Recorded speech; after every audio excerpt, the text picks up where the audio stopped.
You're about to discover something remarkable. While you sleep tonight, you'll journey through the longest-lasting empire in human history, an empire that survived for over 1,000 years after Rome itself had fallen into dust and legend. The Byzantine Empire. Perhaps you've heard the name whispered in history classes, dismissed as a footnote to Rome's glory. But you've been told a lie. Before we begin this journey together, I invite you to subscribe to this channel. If you enjoy falling asleep to the intricate tapestries of history, the rise and fall of empires, and the stories that shaped our world, you'll find a home here. Hit that subscribe button now and let's explore the past together, night after night. You see, while Western Europe descended into the Dark Ages, while barbarian kingdoms rose and fell, while illiteracy spread and cities crumbled, there was one place where Roman civilization never died. One place where the libraries remained open, where Greek philosophy was still debated, where Roman law was still refined and codified. That place was Constantinople, the Queen of Cities, the capital of what you know today as the Byzantine Empire. But here's what you need to understand right from the start. The Byzantines never called themselves Byzantine. That term wouldn't be invented until after their empire had finally fallen.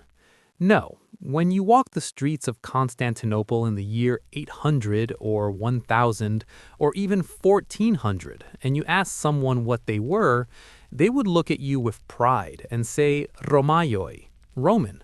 They were Romans, the last Romans. And they believed with absolute conviction that their empire was the continuation of the Roman Empire established by Augustus over a millennium before. You might wonder how this is possible. How did an empire survive for so long? How did it outlast every barbarian invasion, every religious schism, every economic collapse, every military disaster that would have destroyed lesser states? The answer lies not in any single factor, but in a complex web of geography, culture, diplomacy, military innovation, and sheer stubborn refusal to die. As you close your eyes tonight, imagine yourself standing on the walls of Constantinople on a spring morning in the year 330 AD. The city is young, brand new in fact. Emperor Constantine has just dedicated it as the new capital of the Roman Empire, Nova Roma, though everyone will soon call it Constantinople, the city of Constantine. You can smell the sea air blowing in from the Bosphorus, that narrow strait that separates Europe from Asia. You can hear the construction sounds, hammering, sawing, voices shouting in Latin and Greek as workers build forums, churches, palaces, and bathhouses. Constantine chose this location with the precision of a chess grandmaster planning 20 moves ahead. You're standing at the crossroads of the world. To your north, the Black Sea and the trade routes to the steppes of Asia. To your south, the Mediterranean and the wealthy provinces of Egypt and Syria. To your west, the Balkans and what remains of the old Roman heartland in Italy. To your east, Persia, India, and the Silk Road to China. Every merchant ship, every caravan, every trade route of significance passes through this point, and Constantine has claimed it for Rome. But you need to understand something else, something that will define the entire character of this empire for the next 1,000 years. Constantine is a Christian, not just a Christian, but the first Christian Roman emperor. When you look around this new city, you notice something different from old Rome. Yes, there are forums and baths and all the trappings of Roman civilization, but the temples to Jupiter and Mars are absent. Instead, you see churches rising, most notably the first iteration of what will become the Hagia Sophia, the Church of Holy Wisdom. This fusion of Roman political tradition, Greek culture, and Christian faith will become the defining characteristic of what you're learning about tonight. The Byzantines will see themselves as God's chosen people, their emperor as God's representative on earth, and their empire as a divine institution that exists to protect Christianity and spread the true faith. This belief will sustain them through disasters that would break any other nation's spirit. Now, you might be thinking that calling the Byzantine Empire the continuation of Rome is generous. After all, by the time Constantine founded his new capital, the Roman Empire was already divided into eastern and western halves, each with its own emperor. The West spoke Latin, looked to Rome, and clung to pagan traditions, even as Christianity spread.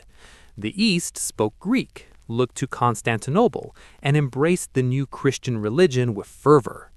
You're about to witness one of history's greatest divergences.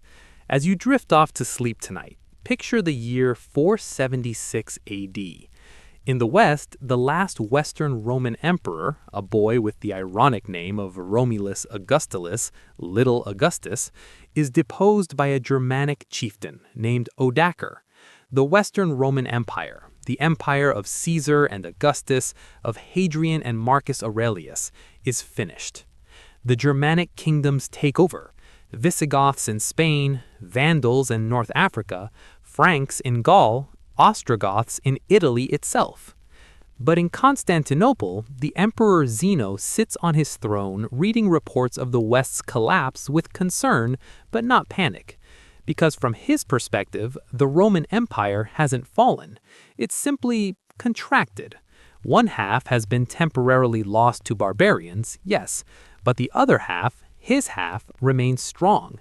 The eastern provinces of Anatolia, Syria, Egypt, and the Balkans are intact. The army is powerful. The treasury is full. Roman law is still enforced. The universities in Constantinople and Athens are still teaching philosophy and rhetoric. You need to grasp this crucial point as you begin this journey. The Byzantine Empire's story is the story of survival against impossible odds. It's the story of an empire that faced every challenge history could throw at it: plague, invasion, religious warfare, economic collapse, civil wars, and survived every single one. Until finally, after more than 1,000 years, it fell not with a whimper, but with a defiant roar. What you're about to experience is not a simple chronological recitation of emperors and dates. Instead, you'll witness the great cycles of Byzantine history, the reconquests and the retreats, the golden ages and the dark periods, the moments of triumph and the depths of despair. You'll meet the greatest and worst emperors who ever lived. You'll watch armies clash, cities burn, and empires rise from ashes. So, settle in, close your eyes, and prepare for a journey through 1,000 years. A journey through the empire that refused to die. You open your eyes and it's now the year 527 AD. Nearly 200 years have passed since Constantine founded his city, and you're standing in the imperial palace watching the coronation of a new emperor. His name is Justinian. And if you could read the future, you'd know that historians will call him the Great and the last Roman. You'd also know that his reign will nearly destroy the empire he's trying to save. Justinian is not your typical emperor. Born in a small village in Illyria to a peasant family, he rose to power through the patronage of his uncle, the Emperor Justin. You can see the determination in his eyes, the burning ambition. He has a dream, an obsession really, to restore the Roman Empire to its former glory, to reconquer the lost western provinces from the barbarian kingdoms that occupy them. But you also notice the woman standing beside him, Theodora. She's his empress now, but her past is scandalous by the standards of Byzantine aristocracy. The daughter of a bearkeeper in the hippodrome, she worked as an actress, a profession associated with prostitution in this era. The aristocrats hate her. They whisper that she's a commoner, unsuitable to be empress. They have no idea that she will prove to be one of the most capable rulers in Byzantine history, a woman whose intelligence and political cunning will save Justinian's throne and shape the empire's future. You're about to witness the first great age of Byzantine power, but also the seeds of future weakness. Let's start with Justinian's obsession, reconquest. He looks at the map of the Mediterranean and sees not barbarian kingdoms, but lost Roman provinces that must be reclaimed. North Africa, held by the Vandals. Italy, ruled by the Ostrogoths. Spain, divided among the Visigoths. These were Roman lands, and by God, Justinian intends to make them Roman again. In 533, you watch as a Byzantine fleet sets sail for North Africa under the command of Belisarius, the greatest general of the age. Belisarius is young, brilliant, and utterly loyal to Justinian, at least for now. You see the fleet disappear over the horizon, carrying 15,000 men to face the Vandal kingdom. The aristocrats in Constantinople whisper that it's madness, that the expedition will fail, that Justinian is wasting resources on an impossible dream. But you know what happens next. Belisarius wins. In a series of brilliant campaigns, he destroys the Vandal kingdom and reclaims North Africa for the empire. The province that supplied grain to Rome for centuries is Byzantine again. You can feel the excitement in Constantinople when the news arrives. Justinian's dream seems possible. The Roman Empire can be restored. Emboldened by this success, Justinian turns his attention to Italy. This is personal for him. Italy is the heartland of the old Roman Empire, home to Rome itself. That the Eternal City is ruled by Ostrogothic kings is an insult Justinian cannot bear. In 535, Belisarius lands in Sicily with a small force, and you're about to witness one of the longest, bloodiest, most destructive wars in European history. The Gothic War, as you'll come to know it, will last nearly 20 years. You watch as Byzantine armies slowly grind their way up the Italian peninsula, taking city after city in brutal sieges. Rome itself changes hands 5 times. The Ostrogoths fight with desperate courage, knowing they're fighting for their survival. Under their king Totila, they win victories that nearly drive the Byzantines from Italy entirely. But here's what you need to understand about this war. It destroys Italy. You watch as the countryside is devastated, cities are sacked, populations are massacred or enslaved. The aqueducts that have supplied Rome with water for centuries are cut and never repaired. The population of Rome, which once numbered over 1 million, falls to perhaps 30,000. Italy, which was wealthy and urbanized under the Ostrogoths, becomes an impoverished, depopulated ruin. And yet, Justinian persists. He pours resources into Italy that the empire can barely afford. He sends army after army. Finally, in 554, the last Ostrogothic resistance is crushed. Italy is Byzantine. Justinian has reclaimed the heartland of the old Roman Empire. His dream of reconquest seems to be coming true. You also watch as Byzantine forces make gains in Spain, reclaiming the southern coast from the Visigoths. Look at a map in 555, and you see something that looks almost like the old Roman Empire. Byzantine territory stretches from Spain to Syria, from the Danube to the Sahara. Justinian's reconquest has succeeded beyond anyone's expectations. But you need to see the other side of Justinian's reign, the side that doesn't appear in the mosaics and inscriptions. You need to see the cost. The constant warfare has drained the treasury. To pay for his armies, Justinian has raised taxes to crushing levels. You can see the resentment in the eyes of the empire's subjects. The provinces are groaning under the tax burden. And then in 542, disaster strikes. A disaster that has nothing to do with warfare or politics. You smell it before you see it. The plague. The first great plague pandemic, later called the Plague of Justinian, arrives in Constantinople aboard grain ships from Egypt. You watch in horror as the disease spreads with growing speed. The symptoms are awful. You see people develop black buboes in their armpits and groins, burning with fever, delirious with pain. The death toll is staggering. At the peak of the plague, 10,000 people were dying in Constantinople every day. Bodies piled up in the streets because there aren't enough living to bury the dead. Justinian himself catches the plague and nearly dies, leaving the empire in uncertainty about the succession. The plague doesn't just hit Constantinople, it spreads throughout the empire and beyond, killing perhaps a quarter to a half of the population in affected areas. You watch as villages are abandoned, farms lie fallow, tax revenues collapse. The army suffers terribly. Regiments that were already struggling to hold the reconquered territories are decimated by disease. This is the bitter irony of Justinian's reign that you need to understand. He achieved his dream of reconquest, but at a cost the empire could barely afford. And then the plague struck, weakening the empire just as it was trying to digest its conquests. The territories Justinian reconquered will be lost within a few generations. Italy will fall to the Lombards. North Africa will fall to the Arabs. Spain will be abandoned. But before you judge Justinian too harshly, you need to see his other achievements. You stand before the Hagia Sophia, the Church of Holy Wisdom, which Justinian has rebuilt after it was burned in a riot. It's the most magnificent building you've ever seen. The dome seems to float impossibly in the air, held up by what appears to be divine intervention rather than engineering.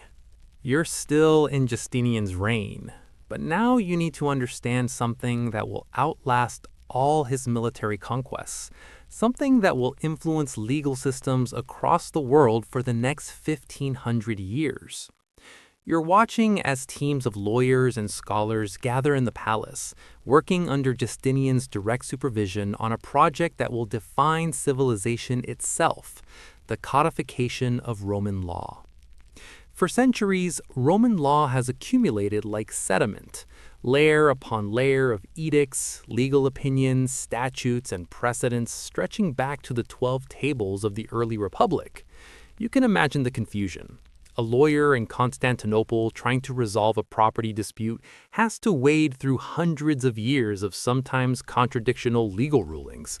Which laws are still valid? Which have been superseded? Which apply to this situation? Justinian sees this chaos and decides to fix it.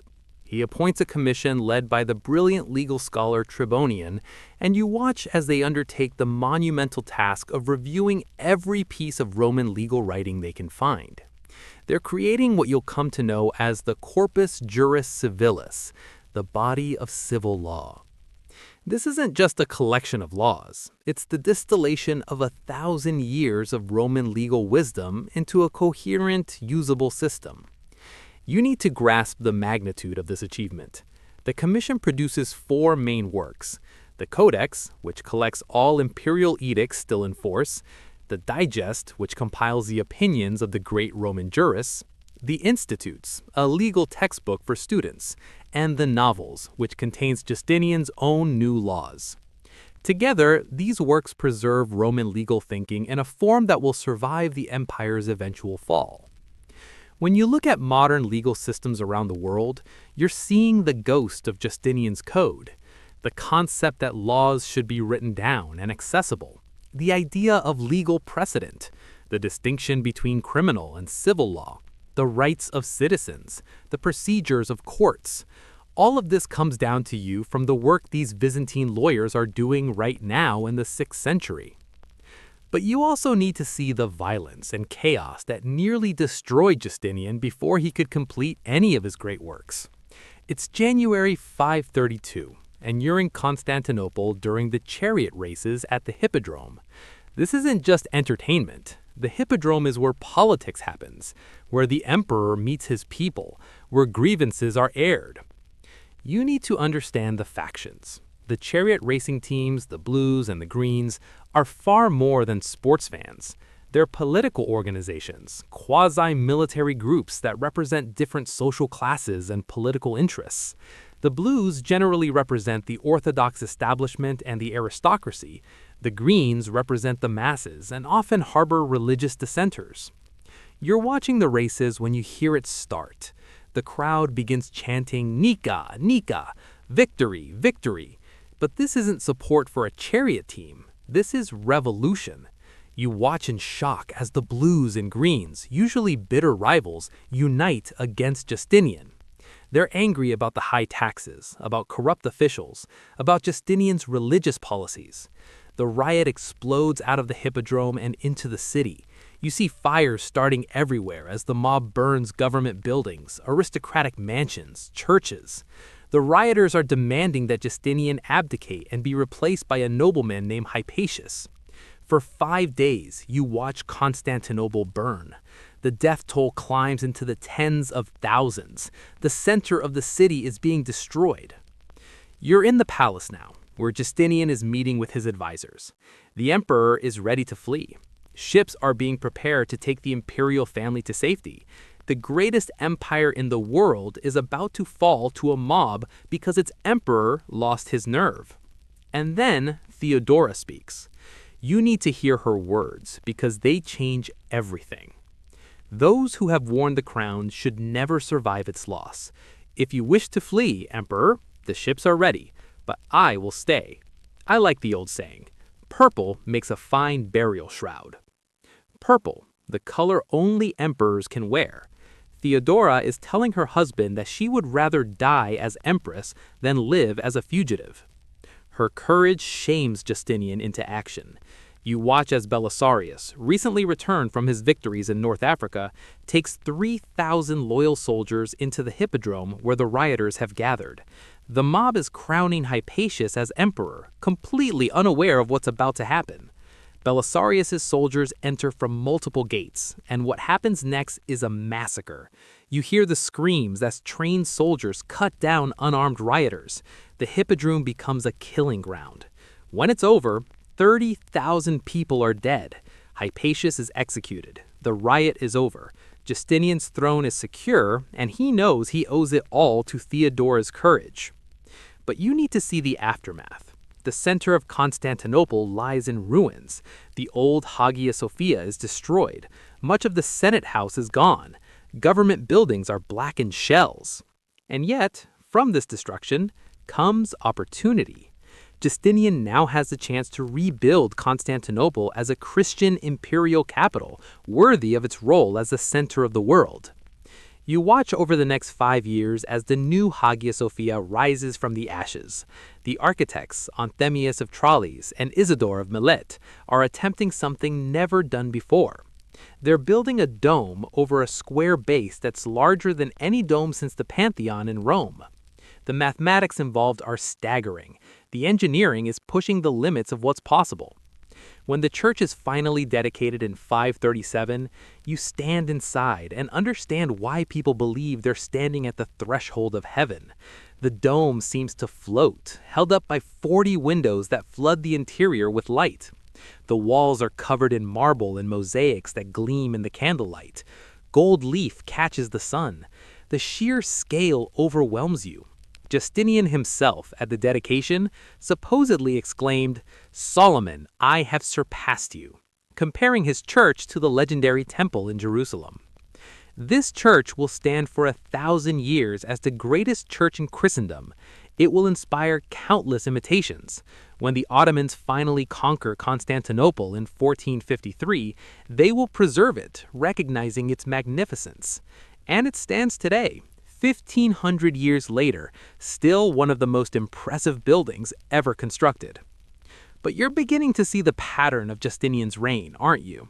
Magnificent achievements purchased at devastating costs, the reconquest that exhausted the treasury, the legal code that survives while the empire that created it eventually falls, the Hagia Sophia that rises from the ashes of a riot that killed 30,000 people, the plague that kills millions just as the empire reaches its greatest extent. You watch Theodora die in 548, probably of cancer. Justinian is devastated. For the remaining 17 years of his reign, he will never be the same. The woman who saved his throne, who served as his political partner and advisor, who was in many ways the brains behind his reign, is gone. You can see Justinian age rapidly, becoming more isolated, more suspicious, more withdrawn. When Justinian finally dies in 565, you stand at another crossroads in Byzantine history.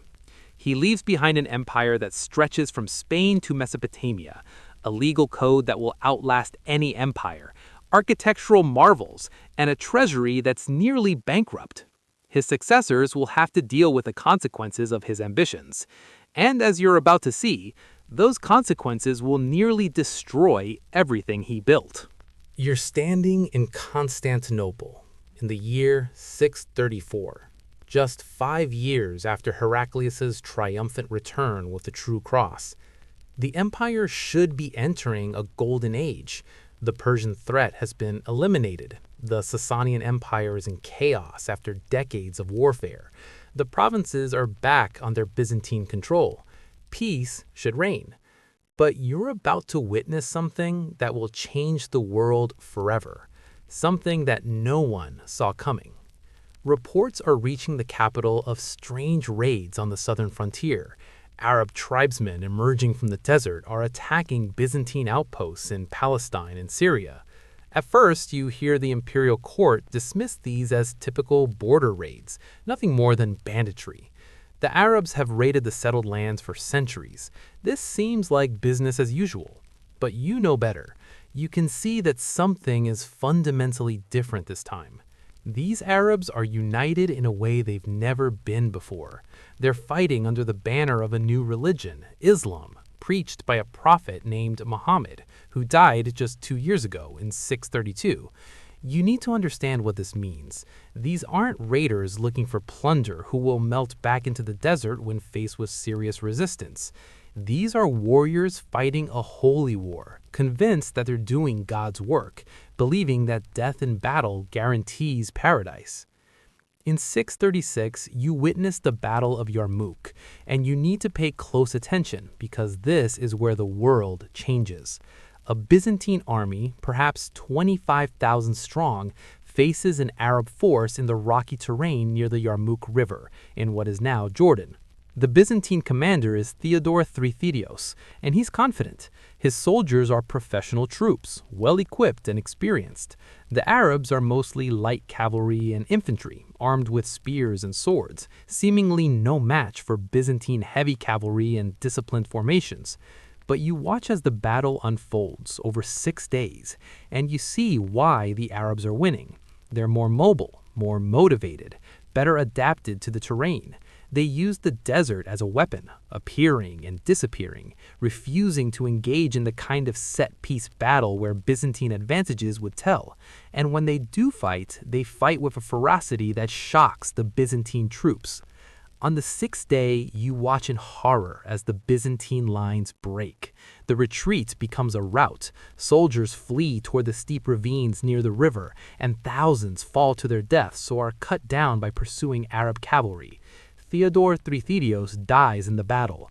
The Byzantine army in Syria is effectively destroyed. The consequences are immediate and catastrophic. You watch as city after city in Syria opens its gates to the Arabs. Antioch, one of the great cities of the Christian world, falls. Damascus becomes the Arab capital in Syria. The local population, many of them Monophysite Christians who had been persecuted by Constantinople for their theological beliefs, actually welcomed the Arabs as liberators. Under Arab rule, they'll pay a tax but be allowed to practice their faith in peace. By 638, you stand on the walls of Jerusalem, watching another catastrophe unfold. The holy city is under siege again, but this time by Arabs led by Caliph Umar himself. After a siege of several months, Patriarch Sophronius negotiates the city surrender. You watch as Umar enters Jerusalem, and here's something crucial you need to see. He's respectful of Christian holy sites. He refuses to pray in the Church of the Holy Sepulchre, fearing that Muslims might convert it into a mosque. Instead, he prays outside.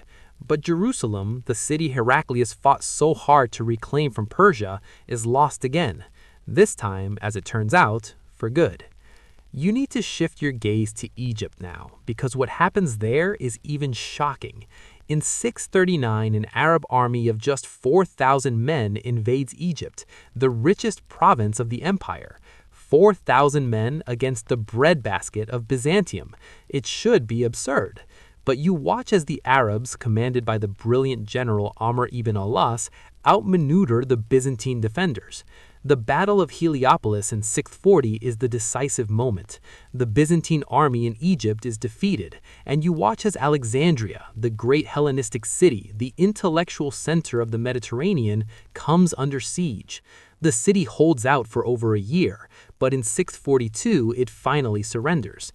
Egypt, which has been under Roman rule for nearly 700 years since Augustus conquered it from Cleopatra, is now in Arab hands. You need to understand what this means for Constantinople.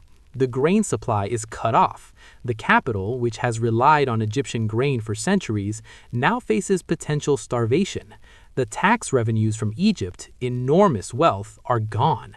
The strategic position of the empire has fundamentally shifted. The Mediterranean is no longer a Byzantine lake.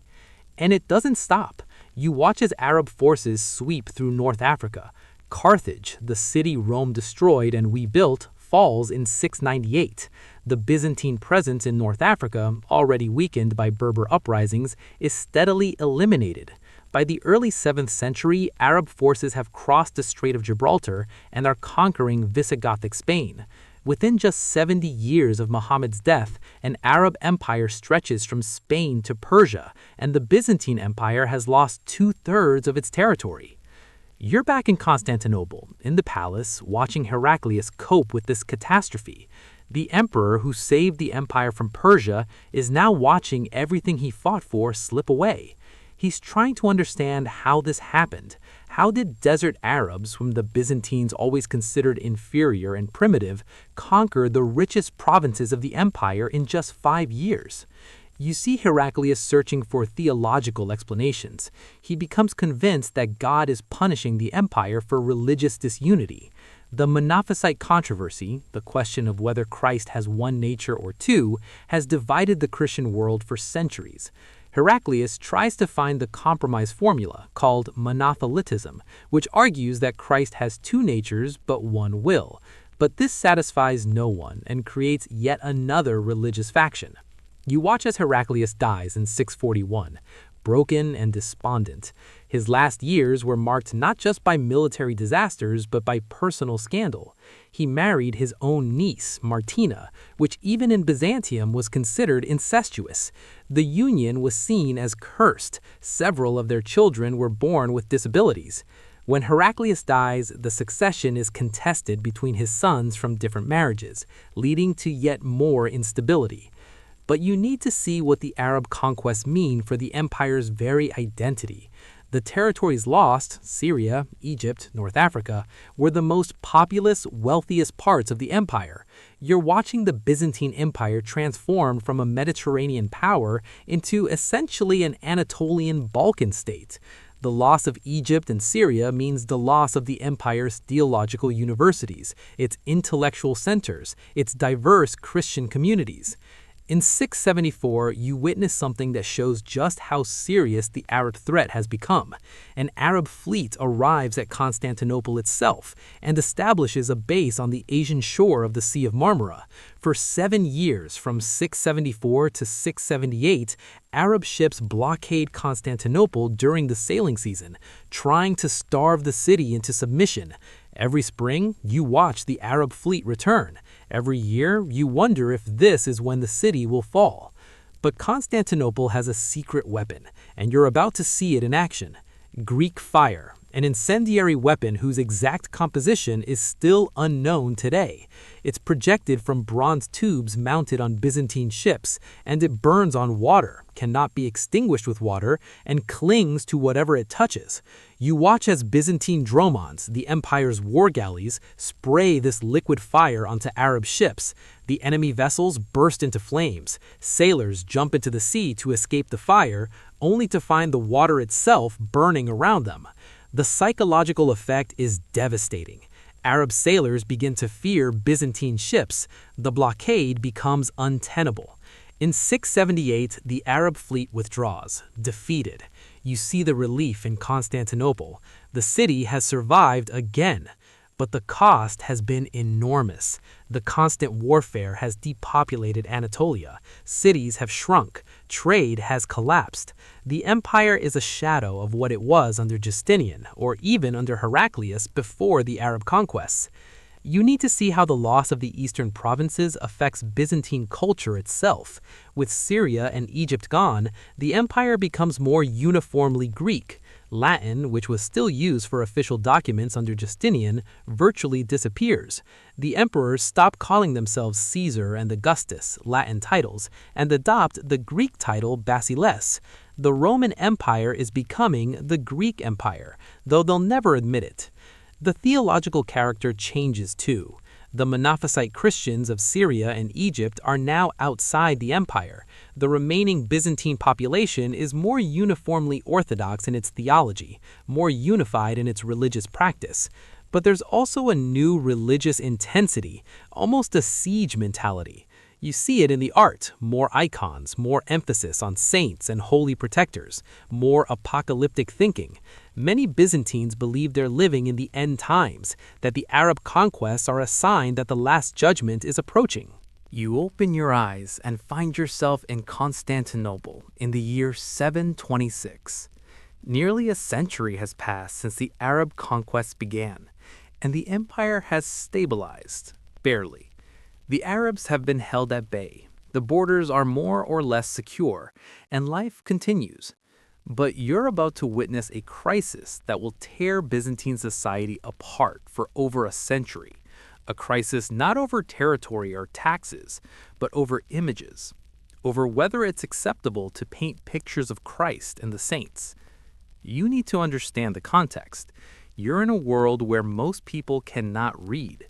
When you walk into a church, you learn about Christianity not from books, but from the images covering every surface. Mosaics of Christ Pantocrator staring down from domes, frescoes showing scenes from the Gospels, icons, painted panels of saints and holy figures that people kiss, pray before, light candles near. These images are everywhere, and for ordinary Byzantines, they're not just decoration. They're windows into the divine realm, connections to the saints, almost sacred objects in themselves. But Emperor Leo III has a problem with this. You watch as he stands in the palace, troubled by a question. Why is God allowing the Arabs to defeat the Christian empire? The Muslims forbid any representation of human or divine figures. They worship in mosques decorated only with geometric patterns and calligraphy.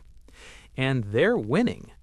Could it be, Leo wonders, that God is punishing the Byzantines for violating the second commandment, the one that forbids graven images? In 726, you're in the streets of Constantinople when you see imperial soldiers approaching the chalk gate of the palace, where there's a famous icon of Christ. You watch as they begin to remove it, acting on Leo's orders, and then you see what happens next. The crowd erupts in fury. People rush forward to protect the icon. There's a riot. Soldiers are attacked. The icon becomes a battlefield. This is just the beginning. You need to see how Leo III makes iconoclasm, the destruction of religious images, official imperial policy. He issues edicts declaring that the veneration of icons is idolatry. He orders icons removed from churches throughout the empire. And you watch as Byzantine society splits down the middle. On one side, you see the iconoclasts, the image breakers, who support the emperor. They include many in the army, particularly soldiers from the eastern frontier who have been fighting Muslims and may have been influenced by Islamic ideas about images. They include some bishops and theologians who genuinely believe that icon veneration has gone too far, that people are worshiping the images themselves rather than what they represent. On the other side, you see the iconodules, the icon venerators, who are appalled by what's happening. They include most monks, who are the primary producers of icons. They include many ordinary people for whom icons are an essential part of religious life. And they include the Pope in Rome, who is horrified by what the Byzantine emperor is doing. You watch as icons are destroyed throughout the empire. Mosaics are chipped off church walls. Painted panels are burned. You see monks who refuse to surrender their icons being arrested, beaten, even executed. One famous monk, Stephen the Younger, is stoned to death by an iconoclast mob in 764. The theological debates become vicious, with each side accusing the other of heresy. But here's what you need to understand. This isn't just about theology. This is about power. The monks who oppose iconoclasm have been growing enormously wealthy and influential. Monasteries own vast estates. People leave property to monasteries in their wills, seeking prayers for their souls. The emperors, particularly Constantine V, who succeeds Leo, see iconoclasm as a way to break monastic power and confiscate monastic wealth.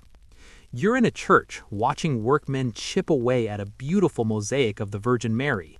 Centuries of artistic achievement are being destroyed. Byzantine art, which had developed into one of the most sophisticated traditions in the world, is being systematically eliminated. Instead of the human figure, you see churches decorated with crosses, plants, geometric patterns.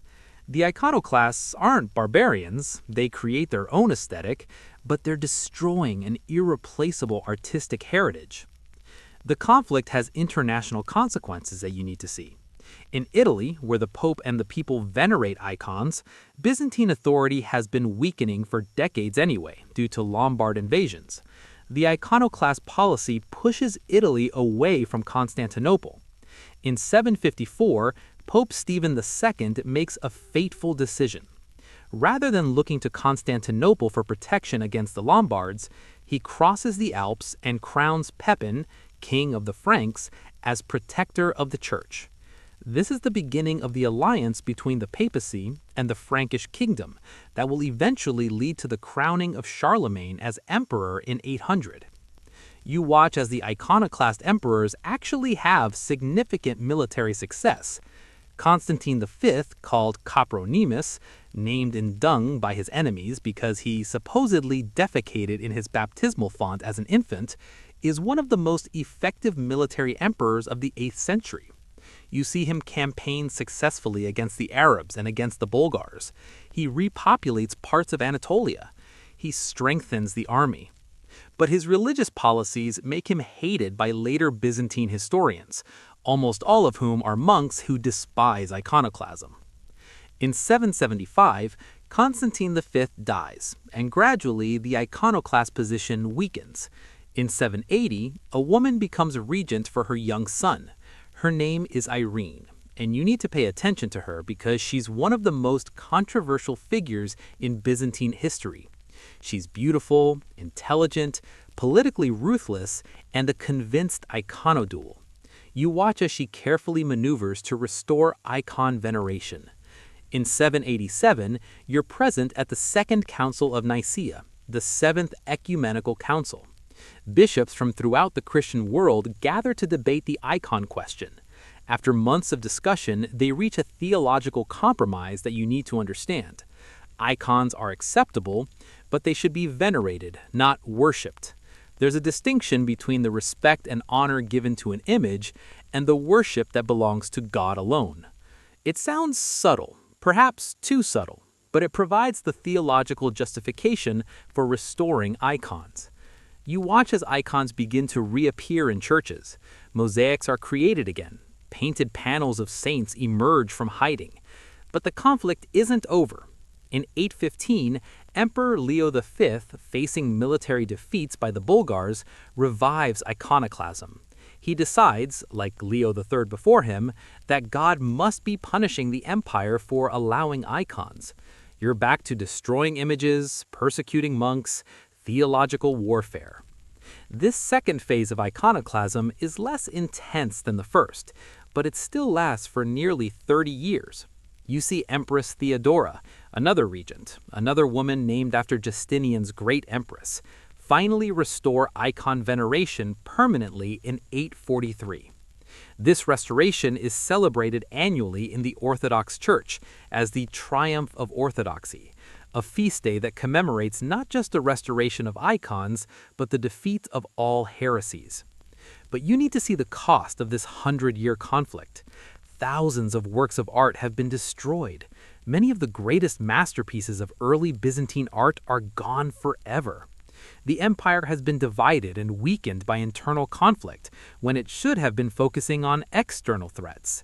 The relationship with the West has been damaged, maybe beyond repair. The Pope, having looked to the Franks rather than Constantinople for protection, has set in motion a process that will lead to the Great Schism between Eastern and Western Christianity in 1054. You watch as the iconoclast emperors actually have significant military success. You watch as itinerant artists deploying all over the iconoclast empire to spread the art of the cross and the gorgeous geometric patterns that achieve to. You understand that even with the great loss of art, a new artistic program is emerging. Icons aren't just decorative anymore. They're arranged in a specific hierarchy. Christ Pantocrator in the central dome, looking down from heaven, the Virgin Mary in the apse, archangels, prophets, and saints in descending order of importance. The entire church becomes a visual representation of the cosmos, with heaven above and earth below, all united in the liturgy. You watch as artistic traditions that were interrupted for a century are slowly recovered. But something has been lost. The confidence, the exuberance of early Byzantine art is gone. The art that emerges after iconoclasm is more formulaic, more concerned with theological correctness, more focused on conveying orthodox doctrine than on experimentation or innovation. You blink and find yourself in the year 867, standing in the imperial palace as a new dynasty takes power. The Emperor Michael III, called the Drunkard by hostile sources, has just been murdered by his former friend and co-emperor, Basil. You're watching Basil I, a man who rose from nothing, literally a peasant from Macedonia, to seize the imperial throne. He's strong, cunning, and determined to legitimize his rule through achievement. And you're about to witness what historians will call the Macedonian Renaissance, the last great flowering of Byzantine civilization. But first, you need to understand what Basil inherited. The empire in 867 is smaller than it was under Justinian or even Heraclius, but it's stable and relatively prosperous. Anatolia forms the core, a network of military districts called themes, where soldier farmers defend the frontiers in exchange for land. Greece and the southern Balkans are secure.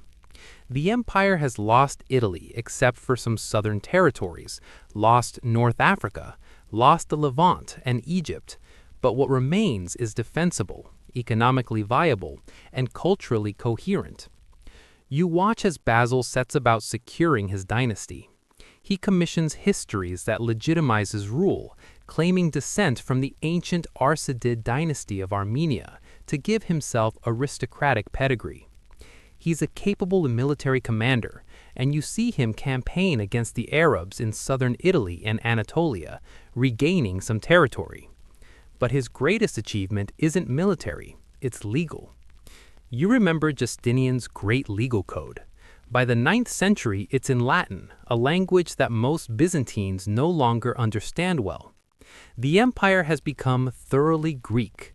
Basil commissions a complete revision and translation of Roman law into Greek, creating new legal codes that will govern Byzantine society for the rest of the empire's existence.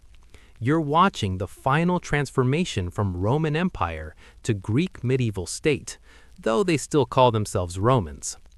When Basil dies in 886, supposedly in a hunting accident, though you suspect murder, his son Leo VI, called the Wise, continues his work.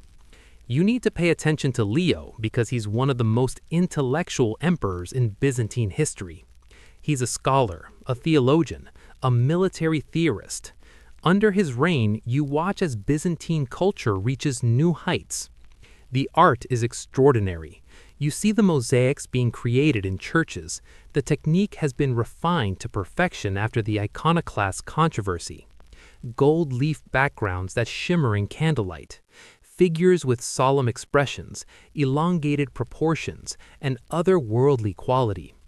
The mosaics in the Hagia Sophia showing emperors and empresses presenting gifts to Christ and the Virgin, these are being created now, and they're masterpieces of medieval art. You're in the Imperial Library watching scholars compile encyclopedias of ancient knowledge. They're collecting and preserving works of classical Greek philosophy, science, and literature. Plato and Aristotle, the playwrights and historians of ancient Athens, their works survive to this day largely because Byzantine scholars in this period copied and preserved them. When you read Plato in a modern translation, you're reading a text that probably survived because a Byzantine scribe copied it during the Macedonian Renaissance. But you also see something new emerging in Byzantine culture, a sense of superiority and exclusivity. The Byzantines are developing an elaborate court ceremonial that you witness in person. When foreign ambassadors are received, you watch as they're led through a maze of corridors and chambers, each more magnificent than the last, all designed to overwhelm them with imperial majesty.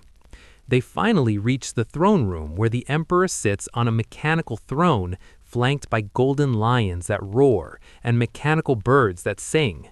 The emperor is dressed in purple silk, heavy with gold and jewels. The entire performance is designed to demonstrate that the Byzantine emperor is the supreme ruler on earth, God's representative, and that all other rulers are inferior. In 913, you watch as Constantine VII, called Porphyronitus, born in the purple, because he was born in the special purple chamber reserved for imperial births, becomes emperor as a child. He'll reign, with interruptions, for decades, and you need to see what he accomplishes. Constantine is even more scholarly than Leo VI. He writes books on imperial ceremonies, on the administration of the empire, on the themes. These aren't just historical curiosities, they're detailed guides that give you an insider's view of how the Byzantine Empire actually functions. You read over Constantine's shoulder as he writes advice for his son on how to deal with foreign peoples. He's describing the empire's diplomatic strategies with remarkable candor. Keep the barbarian tribes divided against each other. Use marriages to create alliances. Bribe one tribe to attack another. Never let the Rus and the Pechenegs unite. They're more useful as rivals. Never share the secret of Greek fire with foreigners, and never allow imperial princesses to marry foreign rulers except in very special circumstances. You're seeing the cold calculations of Byzantine diplomacy laid bare. But you also need to see the military resurgence happening under the Macedonian dynasty. In the mid-9th century, you watch as a series of brilliant generals push back the Arab frontier. Nicephorus Phocas reconquers Crete in 961, ending over 100 years of Arab piracy in the eastern Mediterranean. You're on the ships as the Byzantine fleet approaches Crete, watching Greek fire destroy the Arab navy. Then, Nicephorus turns his attention to Syria. You march with Byzantine armies as they push deep into territory that's been Muslim for 3 centuries. In 969, Antioch, one of the great cities of early Christianity, lost to the Arabs in 638, is reconquered. You stand in Antioch's churches, empty for centuries, as Christian services are held again. The Byzantines are pushing the frontier back to where it was before the Islamic conquests. But here's where you see the dark side of this renaissance. Nicephorus Phocas, the brilliant general, becomes emperor in 963 through marriage to the Empress Stephanos, widow of the previous emperor. You watch as he proves to be a much better general than emperor. He's austere, severe, unpopular. He tries to make soldiers who die fighting the Muslims into martyrs, but the church refuses. Killing in war, even in defense of Christianity, isn't martyrdom. In 969, you're in the imperial bedroom when the empress and her lover, John Tzimiskes, another brilliant general, murder Nicephorus in his bed. You watch the blood spread across the floor as the empress and her lover step over the body of the emperor. Tizimisces becomes emperor, and you see that for all the cultural sophistication, for all the learning and art, Byzantine politics remains brutal and murderous. Tizimisces continues the military expansion. You campaign with him in Syria, watching as Byzantine armies reach Jerusalem itself, though they don't try to hold it. The goal is to weaken the Muslim states, not to reconquer and hold territory that would be undefensible. You see Byzantine armies raid as far south as Damascus and as far east as the Euphrates. But turn your attention north for a moment, because you need to see one of Byzantine's greatest diplomatic achievements. In 998, you're in Constantinople when a delegation arrives from Kiev. Vladimir, Prince of the Rus, Vikings who have established a state in what is now Ukraine and Russia, is converting to Christianity. But which Christianity? He's been approached by Catholic missionaries from the West, by Muslims, by Jews. Now he's considering Byzantine Orthodoxy. You watch as Byzantine priests explain the faith to Vladimir's envoys. The story, perhaps legendary, says that when the envoys attended the liturgy in the Hagia Sophia, they reported back, "We knew not whether we were in heaven or on earth, for surely there is no such splendor anywhere on earth. We only know that God dwells there among men." Vladimir converts, marries Anna, sister of the Byzantine emperors Basil VIII and Constantine VIII, and brings Byzantine Christianity to the Rus. You're watching the birth of Russian Orthodoxy, the extension of Byzantine cultural influence to a vast new region. This will have consequences lasting 1,000 years. When Constantinople falls in 1453, Moscow will claim to be the Third Rome, the inheritor of Byzantine imperial and religious tradition. But the greatest emperor of the Macedonian dynasty, the one you really need to see, is Basil VIII, called the Bulgar Slayer. He becomes emperor as a child in 976 and rules until 1025, nearly 50 years. For the first part of his reign, he's fighting civil wars against rebellious generals. But once he secures his power, you watch him turn his attention to the Balkans and the Bulgarian Empire. You find yourself on a battlefield in the Balkans in the year 1014, and what you're about to witness will haunt you. Emperor Basil II has been fighting the Bulgarian Empire for decades. This isn't a minor border conflict. Bulgaria under Tsar Samuel has become a major power, controlling much of the Balkans, threatening Byzantine control of Greece itself. You've watched Basil campaign year after year, pushing through mountain passes, besieging fortresses, slowly grinding down Bulgarian resistance. Today, at a place called Kleidion, the Byzantine army has trapped and destroyed the main Bulgarian force. You watch as 15,000 Bulgarian soldiers are captured, and then you see what Basil orders, and you understand why he'll be called the Bulgar Slayer for the rest of history. He orders the prisoners blinded, not all of them completely. For every 100 men, 99 are blinded in both eyes, and one is left with a single eye so he can lead the others home. You watch this horror unfold. 15,000 men, their eyes put out with hot irons. They're organized into groups of 100, each group led by a man who can see from one eye, and sent back to Tsar Samuel. When Samuel sees this column of blind soldiers, his own men whom Basil has destroyed, the shock kills him. He suffers a stroke and dies 2 days later. This is the brutality underlying Byzantine power. Basil isn't just cruel. He's making a calculated demonstration of overwhelming force. After Kleidion, Bulgarian resistance crumbles.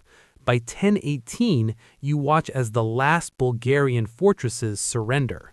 The Bulgarian Empire, which has been Byzantium's most dangerous Balkan rival for 2 centuries, is absorbed into the Byzantine Empire. The border now extends to the Danube. The entire Balkan peninsula is under Byzantine control for the first time in 4 centuries. But you need to see the other side of Basil, because he's more than just a warrior. You're in Constantinople watching him administer the empire, and you see a man who is completely devoted to the state. He never marries. He has no time for family or pleasure.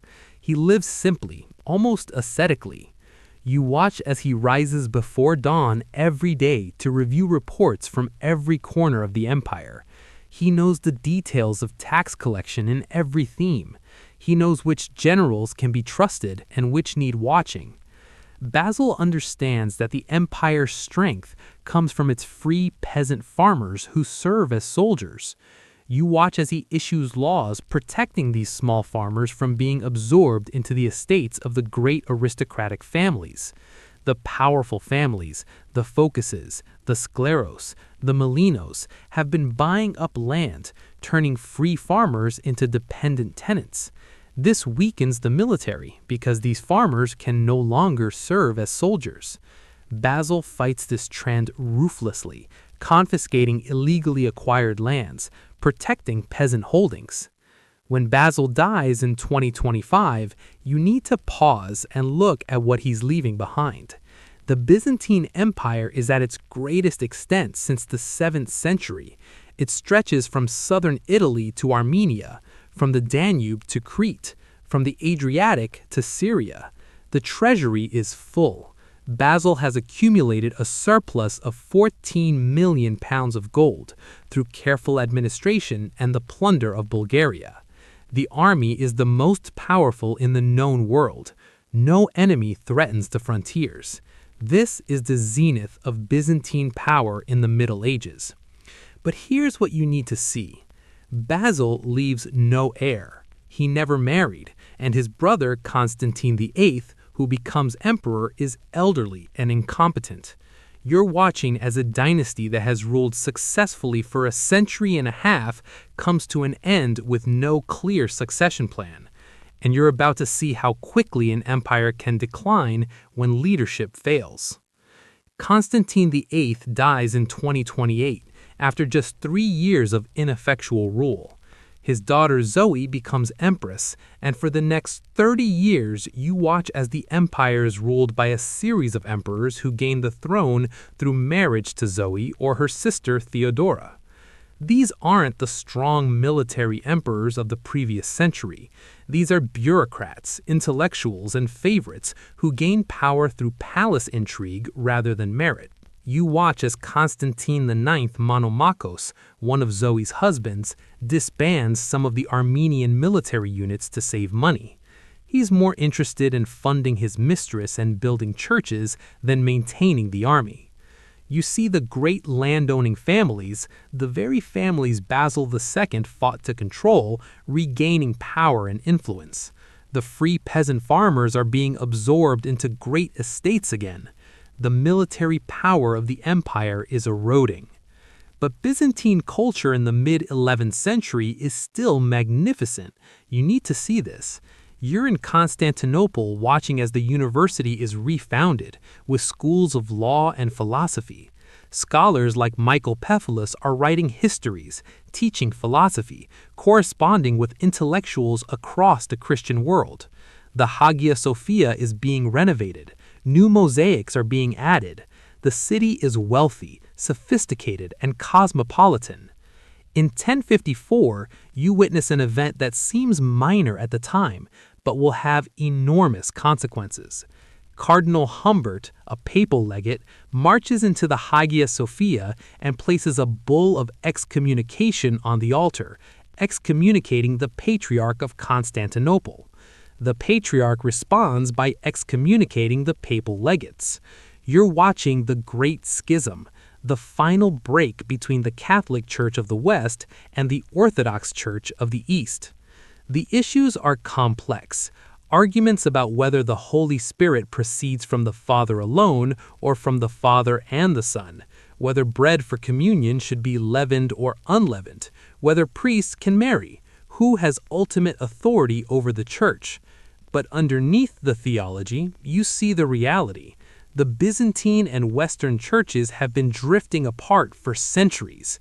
They use different languages, have different liturgies, answer to different authorities. This schism makes official what has been practically true for generations. But the real catastrophe is military, and it's coming from an unexpected direction. You need to look east to Anatolia, because in 1071, you're going to witness a disaster that will change everything. A new people have appeared in the east, the Seljuk Turks, recent converts to Islam, fierce warriors from the Central Asian steppes. They've conquered Persia and are now raiding deep into Byzantine Anatolia. Emperor Romanos IV Diogenes decides to lead a massive expedition to drive them back once and for all. You're marching with his army, perhaps 100,000 men, though the sources disagree on the numbers. It's one of the largest forces the empire has assembled in decades. Romanos is confident. How could these Turkish nomads stand against the might of Byzantium? You reach Manzikert near Lake Van in eastern Anatolia in August 1071. The Byzantine army is huge but unwieldy. It includes Byzantine troops, but also mercenaries, Norman knights, Frankish soldiers, Turkish auxiliaries. The command structure is confused. Some of the generals hate Romanos and are plotting against him. You watch as the Seljuk Sultan Alp Arslan offers peace terms. He doesn't want to fight this enormous Byzantine army. But Romanos, confident in his numbers, refuses. And then you see the battle unfold, and it's a disaster.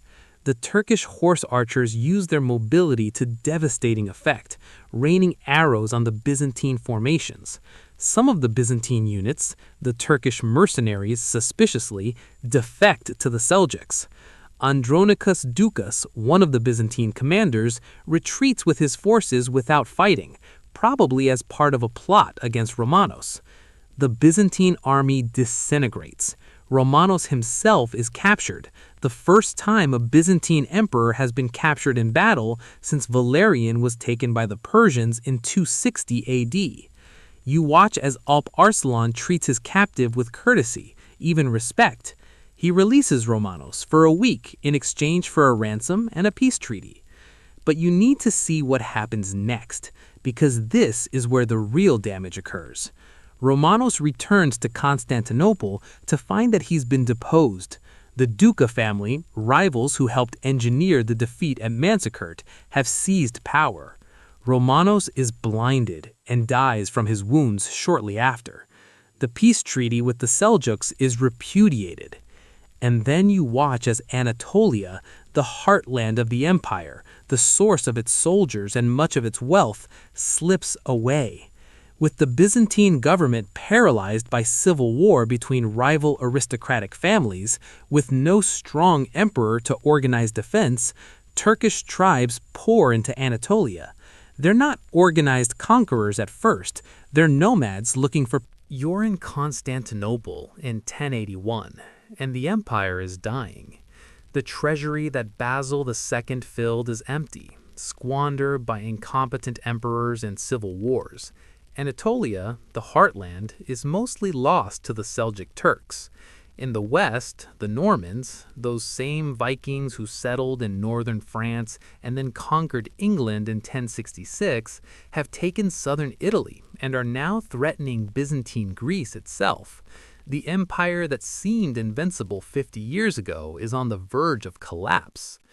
And then you watch as a general named Alexios Komnenos marches on Constantinople at the head of an army. He's not the first general to seize the throne by force. You've seen this pattern before. But you need to pay attention to Alexios because he's going to save the empire one more time. He overthrows the elderly emperor Nicephorus III without bloodshed and is crowned emperor. You're looking at the founder of the Komnenian dynasty, the last great dynasty of Byzantium. Alexios faces impossible challenges. You watch as he tries to assemble an army, but there's no money to pay soldiers. The great landed families have absorbed the free peasant farmers who used to form the army's backbone. The professional units have been disbanded or destroyed.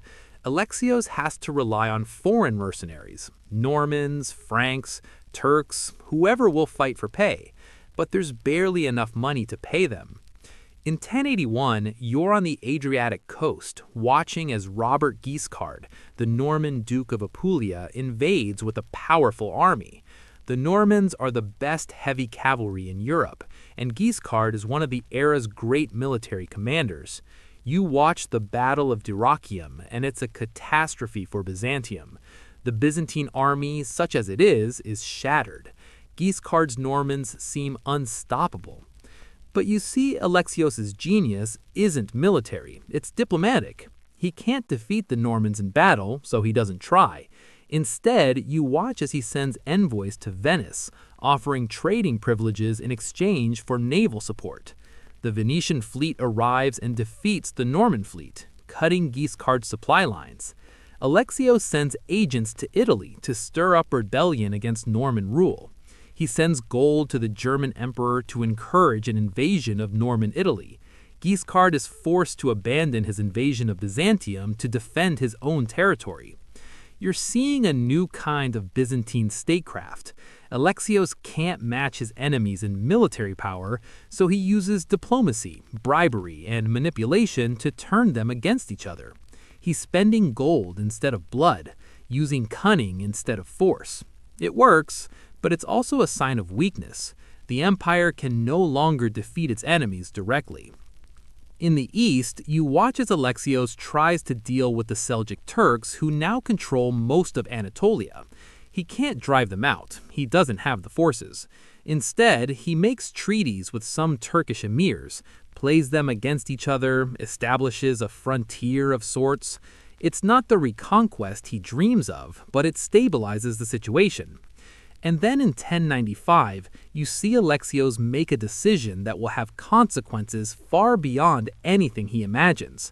He's desperate for military help to reconquer Anatolia from the Turks, so he sends envoys to Pope Urban II in the west asking for assistance, perhaps some mercenaries, some knights who might fight in exchange for land and payment.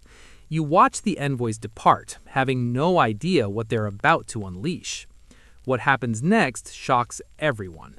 In 1096, you're in Constantinople when the first Crusaders begin to arrive, and you realize immediately that something has gone terribly wrong. Alexios asked for a few thousand professional soldiers. Instead, you're watching tens of thousands of armed pilgrims pour into Byzantine territory. Pope Urban II has called for a crusade to liberate Jerusalem from Muslim rule, and the response has been overwhelming. You need to see what these crusaders look like to Byzantine eyes. They're crude, violent, undisciplined. The first wave, called the People's Crusade, is a mob of peasants led by a charismatic preacher named Peter the Hermit. You watch in horror as they riot in the suburbs of Constantinople, looting and burning. Alexios ships them across the Bosphorus as quickly as possible, and you're not surprised when you hear that the Seljuk Turks have massacred them almost immediately. But then the real crusading armies arrive, contingents led by the great nobles of Western Europe, Godfrey of Bouillon from Lorraine, Bohemond, son of Robert Guiscard, that same Norman who invaded the empire 15 years ago, Raymond of Toulouse, Robert of Flanders. These are powerful, proud men leading disciplined armies of professional warriors, and they're expecting to be treated as equals to the Byzantine emperor. You're in the palace watching the confrontations between Alexios and the Crusader leaders. Alexios demands that they swear oaths to him, promising to return any formerly Byzantine territory they conquer to imperial control. The Crusaders are reluctant. They've come to carve out kingdoms for themselves, not to fight for Byzantium. But Alexios has leverage. They need supplies, guides, Byzantine gold. One by one, grudgingly, they swear the oaths. You watch as Alexios ships the Crusaders across to Anatolia and provides them with Byzantine guides and advisors. And then, to everyone's surprise, the crusade succeeds beyond anyone's expectations. In 1097, you watch as the Crusaders besiege and capture Nicaea, returning it to Byzantine control as promised. Then they defeat the main Seljuk army at Dorylaeum, opening the road across Anatolia. But you're already seeing the alliance fray. At Antioch, after a brutal siege, Bohemond claims the city for himself, breaking his oath to Alexios. He argues that since Alexios didn't come to help during the siege, which is true, Alexios turned back when he heard false reports of Crusader defeat, the oath is void. You watch as Antioch, one of the great cities that Byzantium recovered under the Macedonian dynasty, becomes a Crusader state rather than returning to the empire.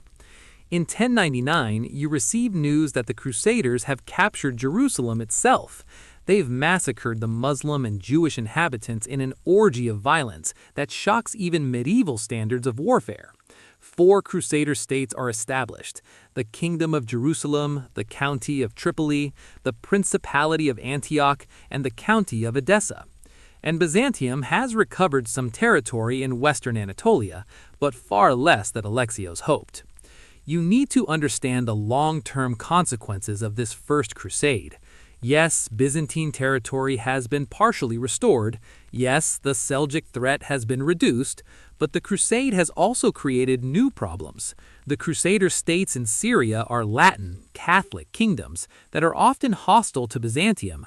The relationship between Eastern and Western Christians, already strained by the schism of 1054, has been further damaged.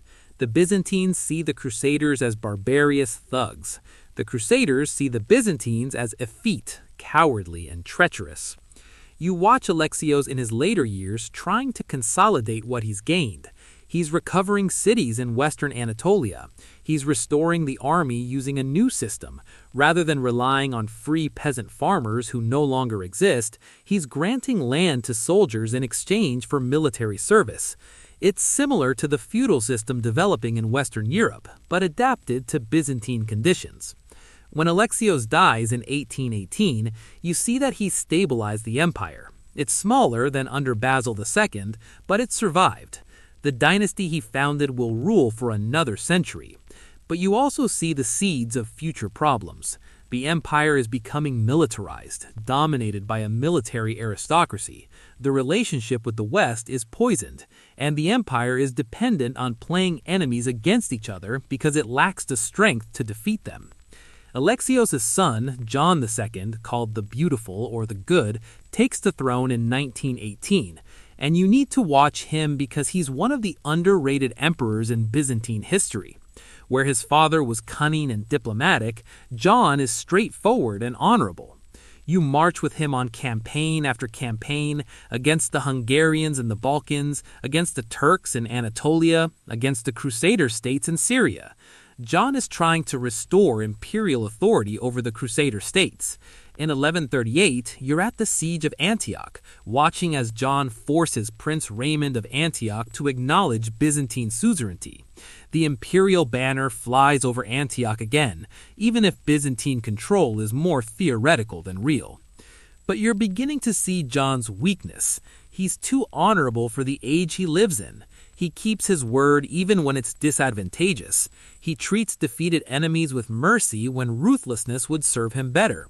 When he dies in 1143 from an infected wound sustained from a hunting accident, you're watching the last emperor who truly embodies the old Roman virtues of honor and duty. His son, Manuel I, takes the throne in 1143, and you see a man who dreams of restoring the empire to its former glory. He's tall, handsome, energetic, a skilled warrior and hunter. He loves Western culture. Tournaments, romantic poetry, Latin learning. He marries a Western princess, Maria of Antioch. He's convinced that he can reunite Eastern and Western Christianity under his leadership and restore the Roman Empire to its full extent. You watch Manuel campaign. You're watching Manuel I Comnenus in his final years, and you can see the exhaustion setting in. In 1176, you march with his army deep into Seljuk territory in Anatolia, heading for the mountain pass at Myriokephalon. Manuel is confident. He has a huge army, perhaps 30,000 men. He's going to crush the Seljuk Sultan and reconquer central Anatolia. But you're in that narrow mountain pass when the Turkish ambush strikes. The Byzantine column is strung out, unable to deploy properly. Turkish horse archers rain arrows from the heights. The baggage train blocks the retreat. You watch as the Byzantine army is cut to pieces. Manuel himself barely escapes. It's massacred all over again, not as catastrophic in immediate casualties, but devastating in its psychological impact. Manuel's dreams of reconquest die in that mountain pass.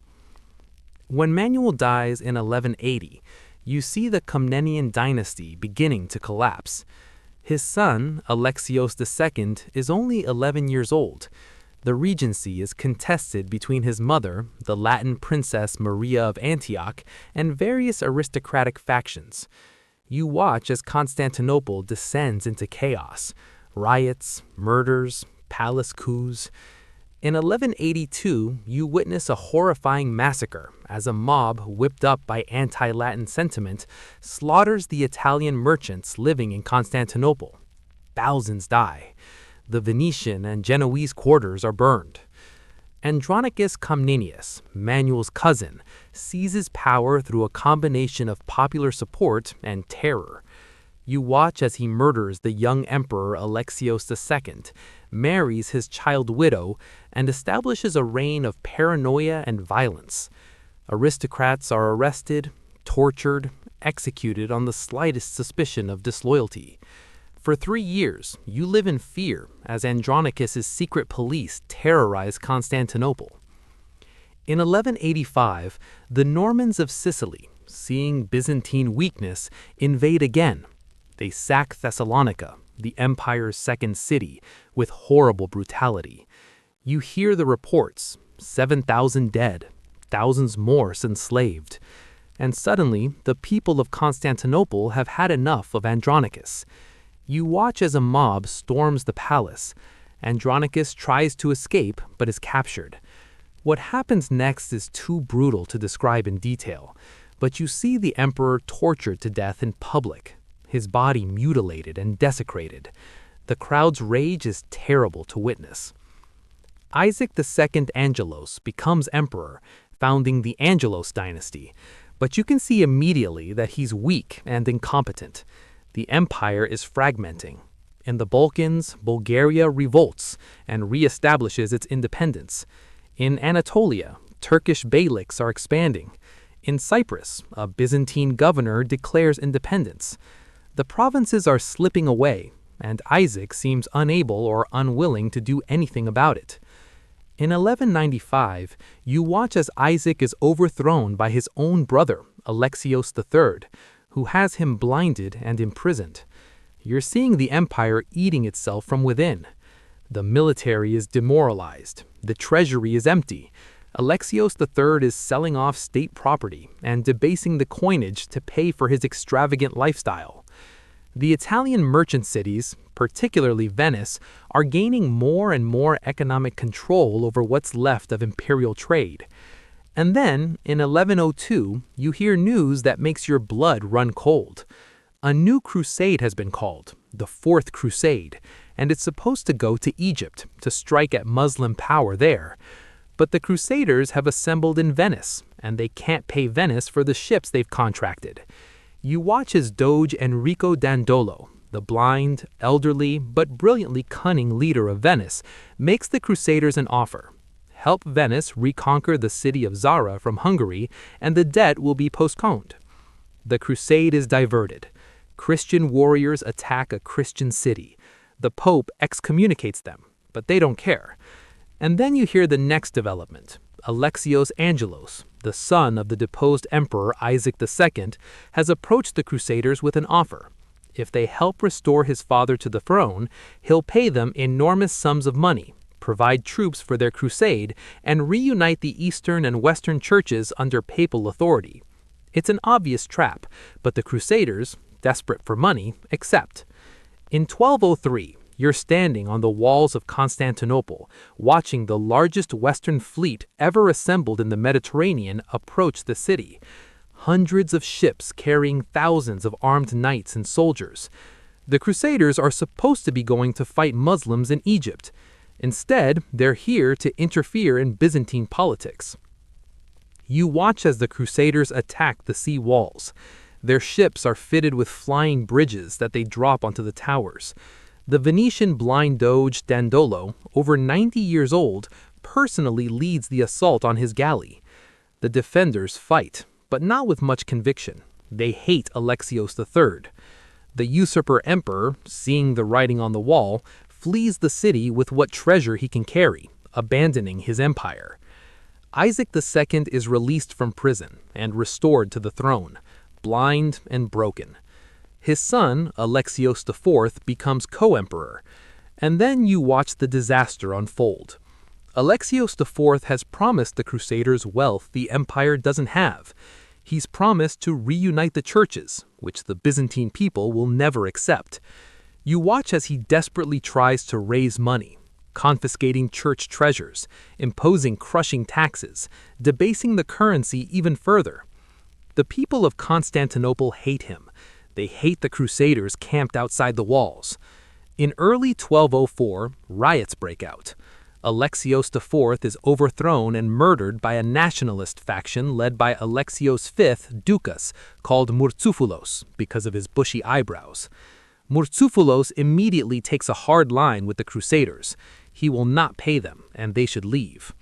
The Crusaders, who have been waiting outside Constantinople for months, who feel they've been cheated and betrayed, make a decision that will echo through history.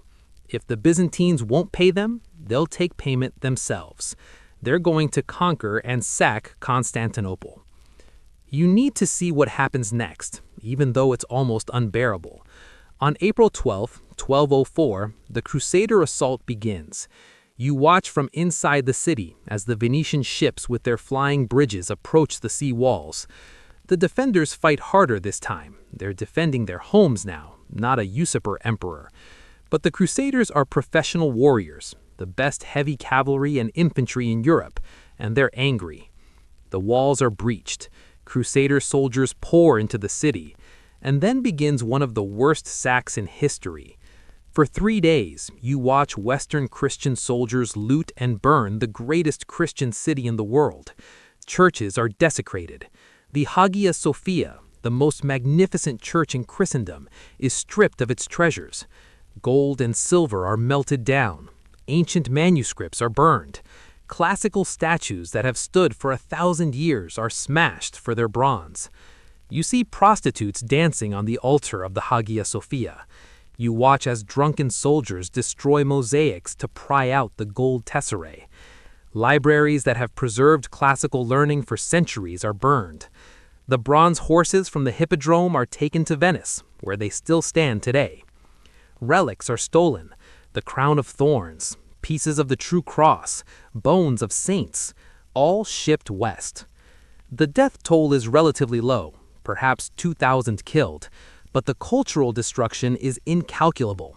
Centuries of accumulated art, learning, and treasure are destroyed or dispersed in 3 days. Historian Stephen Runciman will later write, "There was never a greater crime against humanity than the Fourth Crusade." The Crusaders partitioned the Byzantine Empire amongst themselves. Count Baldwin of Flanders becomes emperor of a Latin empire, controlling Constantinople and parts of Thrace. Venice takes strategic ports and islands, creating a maritime empire. Crusader knights establish feudal principalities in Greece. The Byzantine Empire, which has survived for 1,000 years, which outlasted the fall of Rome, which defeated Persians and Arabs and Bulgars, has been destroyed, not by Muslims or barbarians, but by fellow Christians. But you need to see that Byzantine quite dies. In the chaos of 1204, 3 Byzantine successor states emerge. In Trapezond, on the Black Sea coast, members of the Komnenian family establish an empire that will last until 1461. In Epirus, in northwestern Greece, another Byzantine state forms. And in Nicaea, in western Anatolia, Theodore Lascaris, son-in-law of Alexios III, establishes what will become the Empire of Nicaea. You follow the story to Nicaea now, because this is where Byzantine tradition survives most strongly. Theodore Lascaris claims to be the legitimate Roman emperor in exile. The Patriarch of Constantinople relocates to Nicaea. Byzantine court ceremony continues.